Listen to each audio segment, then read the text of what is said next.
অনেক দিন মানে ফেসবুকে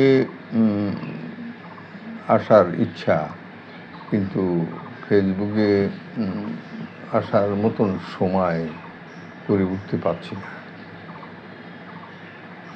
তো আজকে সকাল থেকে হালকা বর্ষা টর্ষার একটু দেখা দিল, যার কারণে মনে করলাম যে একটু ফাঁকা ফাঁকা আছি, কাজ কামের একটু চাপ কম আছে,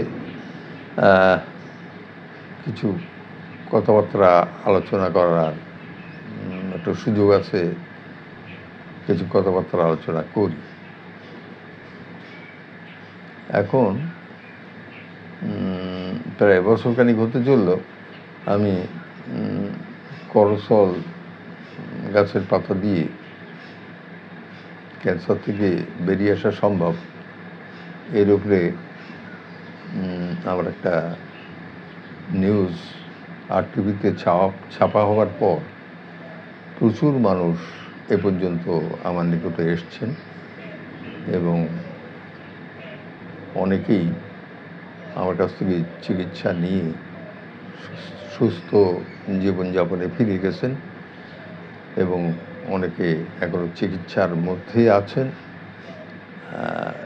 চিকিৎসা নিচ্ছেন। নতুন নতুন অনেকে যারা কেমোথেরাপি দেওয়ার পরে আর কোনো মানে রাস্তা খুঁজে পাচ্ছেন না, অথচ ক্যান্সার থেকে পরিপূর্ণ মুক্ত হতে পারছেন না, বিভিন্ন প্রকার সমস্যা নিয়ে দিন নিপাত করছেন,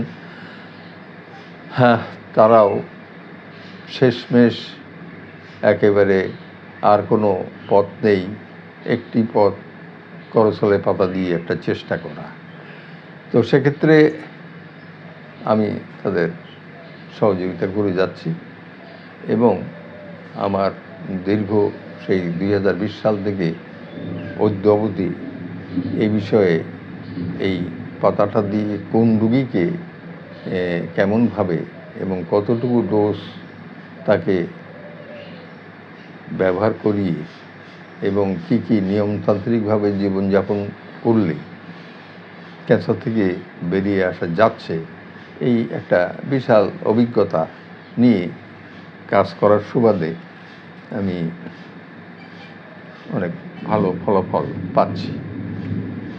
এর মধ্যে বাইরে আমার এই সংবাদটি প্রচার হওয়ার পর প্রচুর এই করসল নিয়ে কথাবার্তা ইউটিউবে ফেসবুকে আসতে দেখলাম।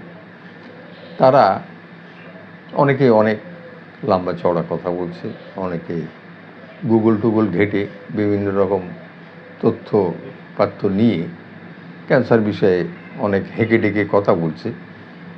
কিন্তু আমি বলি কি, ক্যান্সার যে ব্যক্তির হয়নি অথবা ক্যান্সার সম্পর্কে কোনো ধারণা নেই, ক্যান্সার বিশেষজ্ঞ বর্তমানে যেসব ডাক্তার সাহেবরা আছেন বা যারা ক্যান্সার নিয়ে পৃথিবীতে গবেষণা করছেন, কাজ করছেন, তাদের যে অভিজ্ঞতা, আর হুট করে একটা নিউজ দেখলাম করসলের পাতা, আর কোথায় কি করসল, কোথার গাছ কি, এসব কিছু জেনে টেনে একটা বাগানে বসে করসল পাতা নিয়ে চেল্লাচাল্লি শুরু করে দিলাম, অথবা রাস্তার ধারে বসে ফেরি করতে শুরু করে দিলাম, আসেন ক্যান্সার সেরে যাবে, করসল পাতা খান, কাঁচা খান, শুকনো খান, ভিজিয়ে খান, চিবিয়ে খান, বিভিন্ন রকম তালতন্ত্র। এটা আমার আশপাশেও হচ্ছে। আমি মঞ্জিতপুরে বসবাস করি, আমার আশপাশেও বেশ কিছু লোকজন যাদের মানে কি বলা যায়, যারা জীবনেও এই করসল গাছের নাম শোনে, করসল গাছ সম্পর্কে এই 1 বছর আগেও যারা কিছুই জানতো না, এবং আমার বাড়িতে আজ 15 বছরের মতন করসল গাছ আছে, এও যারা খবর রাখে না, আমার আশপাশের লোকজন, তারা কেউ ভ্যান চালাতো, কেউ জন দিত, কেউ এটা সেটা কাজ করতো, অনেক টাইপের লোকজন এরা একেবারে বিশাল, মানে আমার থেকেও তারা বেশি বুঝতে শুরু করেছে, আমার থেকে অনেক জ্ঞান তাদের। অথচ এই মানুষগুলো এখান থেকে 1 বছর আগেও আমার বাড়িতে গাছ আছে, গাছ কোনোদিন ওদের চোখে দেখার সৌভাগ্য হয়নি।